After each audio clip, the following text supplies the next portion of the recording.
Guys, welcome to our YouTube channel banking ज्ञान। आज हम बात करने वाले हैं पीपीएफ अकाउंट्स की। पीपीएफ अकाउंट क्या है, मुझे पीपीएफ अकाउंट खुलवाना क्यों ज़रूरी है। अगर मैंने सपोज़ एक साल में पेमेंट डाला और अगले साल में पेमेंट डालना या उसमें इन्वेस्ट करना भूल गई, तो फिर मेरे पीपीएफ अकाउंट का क्या होगा। पीपीएफ अकाउंट की क्या अच्छाइयाँ हैं जिसके लिए मुझे पीपीएफ अकाउंट खुलवाना चाहिए। क्या हर कोई पीपीएफ अकाउंट खुलवा सकता है या किसी को मना ही है। यस, कई जनों को मना भी है पीपीएफ अकाउंट खुलवाना।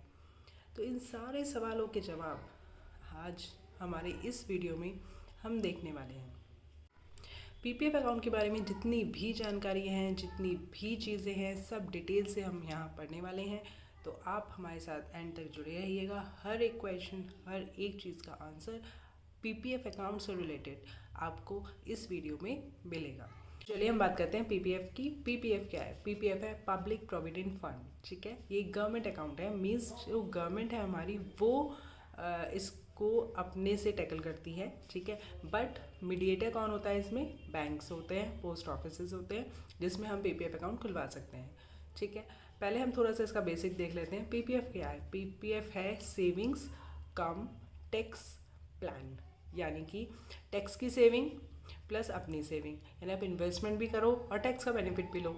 इस अकाउंट को बोलते हैं पीपीएफ अकाउंट। पीपीएफ अकाउंट में क्या चीज़ होती है? एक बड़ी अच्छी चीज़ लिखी हुई है, एग्जेम्प्ट एग्जेम्प्ट एग्जेम्प्ट। ये चीज़ों को समझिएगा। पहला एग्जाम्पशन हमें कब मिला? जब मेरे पास जो भी अमाउंट था वो मैंने अकाउंट में डाला, पीपीएफ अकाउंट में, एक फाइनेंशियल ईयर में। फाइनेंशियल ईयर मतलब होता है 1 अप्रैल से लेकर 31 मार्च। ठीक है, तो फाइनेंशियल ईयर में जो भी आप इन्वेस्टमेंट करते हो, ठीक है, वो एटीसी में आता है। जब आप आईटीआर भरते हैं तो एटीसी सबको पता होगा, एटीसी के इन्वेस्टमेंट के अंदर आता है। तो पहला एग्जाम्पशन तब हो गया। अब उसमें जो आपको इंटरेस्ट मिल रहा है हर साल 31 मार्च को इंटरेस्ट मिलता है, वो भी टैक्स फ्री होता है। तो इसलिए सेकेंड एग्जाम्प्ट वो हो गया। और 15 साल की मेच्योरिटी के बाद जो आपको पैसे मिलते हैं वो भी टैक्स फ्री होते हैं। तो इसलिए थर्ड एग्जाम्प्ट वो हो गया। तो पीपीएफ अकाउंट है एग्जाम्प्ट एग्जाम्प्ट एग्जाम्प्ट अकाउंट। अब इसके बारे में कुछ बेसिक चीज़ें हम देखते हैं। सबसे पहला मेरा सवाल, क्या हर कोई इस अकाउंट को खुलवा सकता है या किसी को मना किया हुआ इस अकाउंट को खुलाने के लिए, यानी कि क्या एलिजिबिलिटी है पीपीएफ अकाउंट खुलवाने के लिए। चलिए, फर्स्ट थिंग एलिजिबिलिटी। एलिजिबिलिटी मतलब होता है कि कौन जाके अकाउंट खुलवा सकता है। तो इसमें कोई एज बार नहीं होता, आप खुलवा सकते हैं अकाउंट। माइनर का भी खुलता है पर वो अंडर गार्जियनशिप ऑफ जो भी उसके पेरेंट्स है उसका खुलता है। ठीक है, तो एज बार नहीं है। फर्स्ट थिंग, आप इंडियन रेजिडेंट होना चाहिए, यानी कि आप इंडियन होने चाहिए। और सेकेंडली, आपका एक ही अकाउंट में खुलेगा, एक ही अकाउंट खुलेगा पीपीएफ का। ऐसा नहीं है कि हर बैंक में जाके आपने अकाउंट खुला लिया या पोस्ट ऑफिस में खुलवा लिया। आप अपने पूरे टाइम पीरियड में सिर्फ एक ही पीपीएफ अकाउंट खुलवा सकते हो। ठीक है, पहले क्या होता था कि एचयूएफ का भी पीपीएफ अकाउंट खुलता था, पर 13 मई 2005 से एचयूएफ के कोई भी अकाउंट नहीं खुल सकते। एनआरआईज भी पीपीएफ अकाउंट नहीं खुलवा सकते। ठीक है, अब हम बात करते हैं माइनर की। अगर माइनर है मतलब एक, मेरी बात करते हैं, मेरा एक छोटा बेबी है और उसका मैं पीपीएफ अकाउंट खुलवाना चाहती हूँ, तो किसी भी पेरेंट के, या मदर हो या फादर हो, उससे अंडर गार्जियन करके उस माइनर का अकाउंट खुलवा सकते हैं। पर वो एक तरीके से पैन नंबर किसका हुआ? पेरेंट का हुआ। तो पेरेंट उसका पीपीएफ और खुद के पीपीएफ को मिला के 1.5 लाख तक ही जमा कर सकता है एक साल में, उससे ज़्यादा नहीं कर सकता। ठीक है, और पीपीएफ अकाउंट जॉइंट अकाउंट नहीं हो सकता। ठीक है, पीपीएफ अकाउंट जॉइंट अकाउंट नहीं हो सकता। ठीक है, एनआरआईज का पीपीएफ अकाउंट नहीं खुल सकता। किसी के पास डुअल सिटीजनशिप है, मतलब कि एक इंडिया की है और एक कहीं बाहर की है, तो वो पीपीएफ अकाउंट खुलवा सकते हैं। ठीक है, पीपीएफ अकाउंट में पावर ऑफ अटॉर्नी नाम की कोई चीज़ नहीं होती। आप पीपीएफ अकाउंट में पावर ऑफ अटॉर्नी नहीं कर सकते। ठीक है, अब हम बात करते हैं सब्सक्रिप्शन, मीन्स कितना अमाउंट आपको पीपीएफ अकाउंट में जमा कराने होते हैं। तो एक साल में, देखो एक चीज़ ध्यान रखना, पीपीएफ के केस में एक साल का मतलब होता है एक फाइनेंशियल ईयर, और फाइनेंशियल ईयर होता है फ्रॉम 1 अप्रैल टू 31 मार्च। 1 अप्रैल से 31 मार्च का फाइनेंशियल ईयर कहलाता है। ठीक है, तो एक साल में आप मिनिमम 500 रुपये से लेकर 1.5 लाख रुपए तक मैक्सिमम जमा कर सकते हैं। आपको अपना पीपीएफ अकाउंट सिर्फ और सिर्फ एक्टिवेट रखना है, आपको उसमें कोई इन्वेस्टमेंट एसच करनी नहीं है। तो आप 500 रुपये हर साल जमा करा के उससे छोड़ सकते हैं। पर सपोज़ आपने पीपीएफ अकाउंट में पैसे जमा कराए हैं, ठीक है, आप उसमें और पैसे जमा कराना चाह रहे हैं, तो ऐसा नहीं है कि मैं पूरे साल में एक ही बार पैसे जमा करा सकती हूँ। मैं मैक्सिमम 12 पेमेंट कर सकती हूँ, यानी कि हर साल के हिसाब से एक एक या फिर एक साथ भी, ठीक है। और पीपीएफ अकाउंट कितने दिन के लिए खुलता है ये हमने पहले भी डिस्कस कर लिया है। 15 साल के लिए मैक्सिमम पीपीएफ अकाउंट खुलता है। उसके बाद 5 साल का एक्सटेंशन आप ले सकते हैं, 5 साल के एक्सटेंशन हम कर सकते हैं, ठीक है। अब बात करते हैं पीपीएफ में डिपॉजिट कहाँ से करें, पीपीएफ में हम पैसे जमा कहाँ से कराएं। पीपीएफ में आप पैसे कैश जमा करा सकते हैं नॉन होम ब्रांच से। होम ब्रांच और नॉन होम ब्रांच क्या होती है ये मैंने अपने पहले वीडियो में बताया है, आप वहाँ जाके देख सकते हैं। नॉन होम ब्रांच से जमा कर सकते हैं, आप नेफ्ट करा सकते हैं, ठीक है। आप इंटरनेट बैंकिंग भी यूज़ कर सकते हैं, ठीक है। अब बात करते हैं नॉमिनेशन की। नॉमिनेशन क्या चीज़ है, मेरे जाने के बाद मेरे पैसे किसको मिलें, ये नॉमिनेशन। फाइन, तो पीपीएफ का नॉमिनेशन आपको करवाना ही चाहिए, कंपलसरी होता है। बैंक्स आजकल बोलती हैं, सेंट्रल बैंक में भी ये चीज़ बोला जाता है कि पीपीएफ अकाउंट में नॉमिनेशन जरूर कराइए। अब देखिए पीपीएफ अकाउंट में अगर नॉमिनेशन करा रहे हैं तो सबसे पहले आप बंदे का नेम लिखिए जिसको आप करना चाहते हैं नॉमिनेट, और उसका शेयर लिख दीजिए। आप 100% शेयर देना चाहते हैं, आप 50% देना चाहते हैं, वो चीज़ लिखिए। उसका आराम से आप उसका एड्रेस लिखिए, उससे रिलेशन लिखिए, ठीक है। ये सारी चीज़ आप उसमें करिए। पीपीएफ का rate of interest annually compounded होता है, मीन्स एनुअली कंपाउंड इंटरेस्ट लगता है, ठीक है। और किस अमाउंट पे लगता है, जो महीने के 5th डे 5वें दिन से लेकर लास्ट डे तक जो बैलेंस होता है उसमें इंटरेस्ट लगता है और उसी का इंटरेस्ट आपको मिलता है। और 31 मार्च की, हर साल की 31 मार्च को आपके अकाउंट में इंटरेस्ट क्रेडिट हो जाता है, ठीक है। अभी रेट ऑफ इंटरेस्ट क्या चल रहा है, अभी रेट ऑफ इंटरेस्ट चल रहा है इस फाइनेंशियल ईयर में 7.10, इसका पीपीएफ अकाउंट का, ठीक है। यहाँ तक हमारी बात कंप्लीट हो गई। अब हम बात करते हैं मैच्योरिटी की। देखो मेरा पीपीएफ अकाउंट मैंने बताया 15 साल के लिए होता है, 15 साल के बाद वो हो गया मैच्योर, ठीक है। अब बात करते हैं मैच्योरिटी कब से गिनी जाएगी। क्या जिस दिन से मेरा अकाउंट खुला है उस दिन नहीं, आपका गिना जाएगा फाइनेंशियल ईयर से। देखो इसको एग्जांपल से समझो। मेरा एक अकाउंट है जो मैंने ओपन किया 25 अप्रैल 2000 में, ठीक है। एक अकाउंट ओपन किया 25 दिसंबर 2000 में, और एक ओपन किया 21 मार्च 2001 में। समझ रहे हो, 2000 और 2001 का फाइनेंशियल ईयर जो है उसमें अलग अलग डेट पे मैंने अपने 3 अकाउंट ओपन किए। मतलब मेरा तो 3 नहीं हो सकता, अलग अलग 3 बंदों ने 3 अकाउंट ओपन किए, ठीक है। तो उन सब की मैच्योरिटी 15 साल बाद यानी कि 1 अप्रैल 2016 पे उनकी मैच्योरिटी होगी। तो समझ में आ रहा है, फाइनेंशियल ईयर के हिसाब से मैच्योरिटी काउंट होती है, ठीक है। तो 2001 में जो अकाउंट खुला हुआ होगा उसकी मैच्योरिटी 1 अप्रैल 2016 में हो जाएगी, ठीक है। आपको जब पीपीएफ अकाउंट बंद कराना होता है, मतलब मैच्योर हो गया अब आपको बंद कराना है, तो आपको फॉर्म नंबर 3 भरना होता है। फॉर्म नंबर 3 में जो भी आपका बैलेंस आपने जमा कराए हैं प्लस इंटरेस्ट, लास्ट डे तक का जो इंटरेस्ट होता है वो आपको मिलता है, ठीक है। Last day of the month का इंटरेस्ट होता है वो आपका। जैसे मेरा 2 तारीख को मैं क्लोज़ करा रही हूँ, तो पिछले महीने की 30 से 31 तारीख जो भी थी उस तारीख तक का जो इंटरेस्ट है वो काउंट होगा और वो आपको मिल जाएगा, ठीक है। अब बात करते हैं, मेरे 15 साल हो गए हैं पूरे, अब मैं इसको एक्सटेंड कराना चाहती हूँ।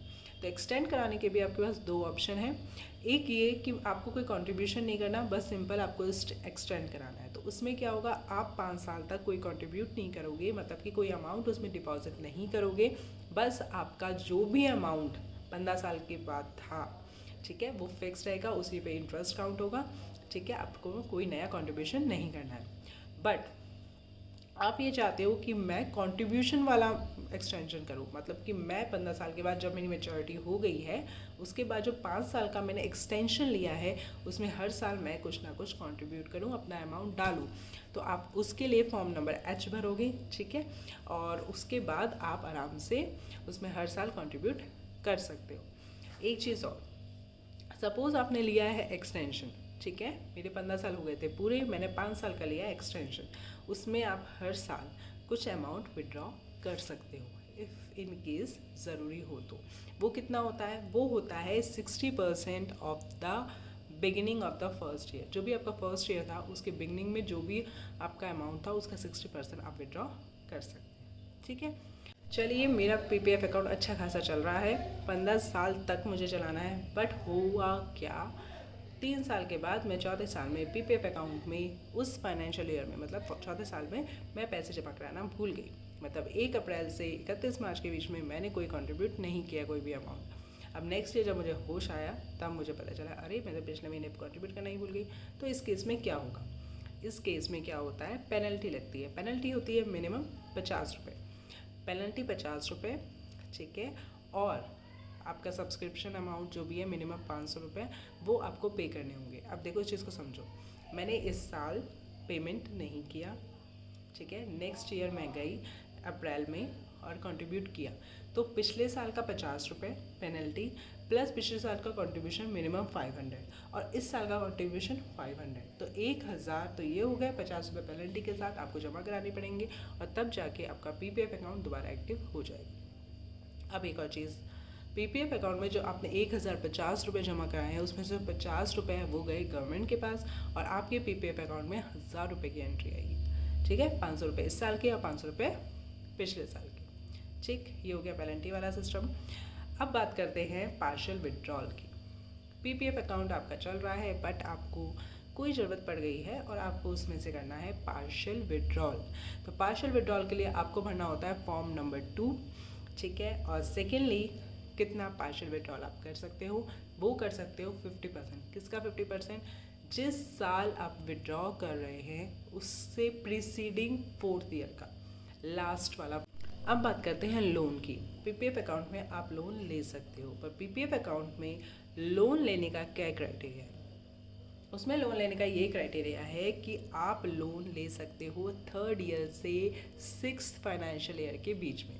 समझ गए, आपने 2001 में अकाउंट खोला, 2002, 2003 फाइनेंशियल ईयर से लेकर 2006 फाइनेंशियल ईयर तक आप लोन ले सकते हो।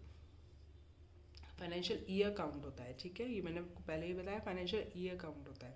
तो 2000, 2001, 2 और 2 और 3, ठीक है, तो 3 फाइनेंशियल ईयर से लेकर 6ठे फाइनेंशियल ईयर तक आप लोन ले सकते हो। कितना अमाउंट लोन से ले सकते हो, प्रीसीडिंग ईयर का 25%। तो आपको लेना है लोन। अब आप कितना लोन ले सकते हैं, आप लोन सिर्फ और सिर्फ 3rd ईयर से लेकर 6th फाइनेंशियल ईयर तक ही ले सकते हैं, क्योंकि पीपीएफ में 5 साल तक कोई विड्रॉल अलाउड नहीं है। इसलिए आपको वो लोन की फैसिलिटी सिर्फ 3rd ईयर से लेकर 6th ईयर तक, 6th फाइनेंशियल ईयर तक दी जाती है। कितना amount, 25% of the second preceding year. वही चीज़ हो गई, 25% किसका, मई से पहले वाले सेकेंड प्रीसीडिंग ईयर का। ठीक है, अब बात करते हैं लोन कितने दिन के लिए मिलेगा। लोन आपको मिलेगा 36 महीने यानी कि 3 साल के लिए। कितना रेट ऑफ इंटरेस्ट पे, 2% ऑफ द एक्सेस पीपीएफ का इंटरेस्ट, यानी कि पीपीएफ का जो इंटरेस्ट चल रहा है उससे 2% ज़्यादा का आपको इंटरेस्ट पे करना है और आपको 36 महीने के लिए लोन मिलेगा। इन केस आपने 36 महीने या 3 साल में लोन नहीं किया रिपे, तो आपके लगेंगे 6% of above of the PPF interest. ठीक है, जितना इंटरेस्ट आप पीपीएफ में कमा रहे हो उससे 6% ज़्यादा का इंटरेस्ट आपको पे करना पड़ेगा। तो इसलिए अगर आप लोन ले रहे हैं तो 3 साल के अंदर लोन रिपे आपको करना है। अब बात करते हैं, कभी कभी हमें पीपीएफ अकाउंट क्लोज भी करवाना होता है। वैसे तो 15 साल से पहले पीपीएफ अकाउंट क्लोज नहीं होता, पर सर्टेन कंडीशन में प्री मैच्योर क्लोजर अलाउड है। कौन कौन सी कंडीशन है, पहला, एक गार्जियन है जिसने अपने माइनर बच्चे के लिए पीपीएफ अकाउंट खुलवाया था। अब वो अगर प्रॉपर डॉक्यूमेंट्स देता है कि इसकी हायर स्टडीज़ के लिए मैं ये पीपीएफ अकाउंट क्लोज करा रहा हूँ, तो वो क्लोज हो सकता है। सेकेंड ऑप्शन है, कोई ऐसा इलनेस, कोई ऐसी डिजीज़ जिसका ट्रीटमेंट के लिए वो अपने डिपेंडेंट या खुद के ट्रीटमेंट के लिए अगर करवाना चाहता है विद प्रॉपर डॉक्यूमेंट्स, तो भी वो पीपीएफ अकाउंट क्लोज करवा सकता है। और थर्ड, वो अब बन गया है एनआरआई, मतलब पहले जब उसने अकाउंट खुलवाया था जब वो इंडियन था, अब वो एनआरआई हो गया है। हमने पहले भी ये चीज़ बात करी कि एनआरआईज़ का पीपीएफ अकाउंट अब नहीं खुलता है। तो अब वो जब एनआरआई हो गया वो पार्टिकुलर अपने डॉक्यूमेंट्स देगा, पासपोर्ट वगैरह वीज़ा जो भी है, और उस बेस पे हम उसका अकाउंट प्री मैच्योर क्लोज कर सकते हैं। पीपीएफ अकाउंट किसी भी बैंक से किसी भी बैंक में ट्रांसफ़र हो सकता है, ठीक है, पोस्ट ऑफिस से बैंक एंड बैंक से पोस्ट ऑफिस भी ट्रांसफ़र हो सकता है। तो आप पीपीएफ अकाउंट कहीं पे भी खुलवा सकते हैं, बट शर्तें एक ही पीपीएफ अकाउंट आपका होना चाहिए। फाइन। तो फ्रेंड्स, ये था पीपीएफ अकाउंट के बारे में डिटेल जानकारी। किसी भी बैंक में आप पीपीएफ अकाउंट खुलवा सकते हो, क्योंकि इसका rate of interest government decide करती है। दैट्स वाई सब जगह इसका रेट ऑफ इंटरेस्ट सेम होगा, चाहे आप पोस्ट ऑफिस में खुलवाइए चाहे आप बैंक में। 15 ईयर्स का क्लॉज है, 15 ईयर्स की मैच्योरिटी होती है इसकी। बट ये अकाउंट हर तरीके से सही है, क्योंकि ये एग्जैम्प्ट वाली कंडीशन लागू करवाती है। अगर आप टैक्स में आते हैं, टैक्स रिजाइव में, और आप ओल्ड स्कीम सेलेक्ट करते हैं तो आपको इन्वेस्टमेंट करना है एटीसी का। और अगर आप एटीसी का इन्वेस्टमेंट करना चाहते हैं तो वेल एंड गुड है कि आप पीपीएफ में इन्वेस्ट करें। ठीक है गाइज, तो ठीक है, आप हमारे साथ ऐसे ही बने रहिए। Please like, share and subscribe our YouTube channel so that I can help you in every banking things. जो भी बैंकिंग एक्टिविटीज़ है, जो भी डे टू डे बैंकिंग है, उसमें मैं आपके साथ आपको सपोर्ट कर सकूं। हर एक चीज़ का मैं आपको जवाब दूंगी। आप कमेंट बॉक्स में मुझ पर कमेंट कर सकते हैं। अगर कोई चीज़ आप मुझसे पूछना चाहते हैं, तो आप चाहते हैं कि इस पर्टिकुलर टॉपिक पे मैं वीडियो बनाऊं, तो भी आप मुझे बता सकते हैं। मैं उस पर्टिकुलर टॉपिक पे, बैंकिंग से रिलेटेड जो भी टॉपिक्स हैं, उस पर मैं ज़रूर वीडियो बनाऊँगी। ठीक है guys, okay then, bye bye.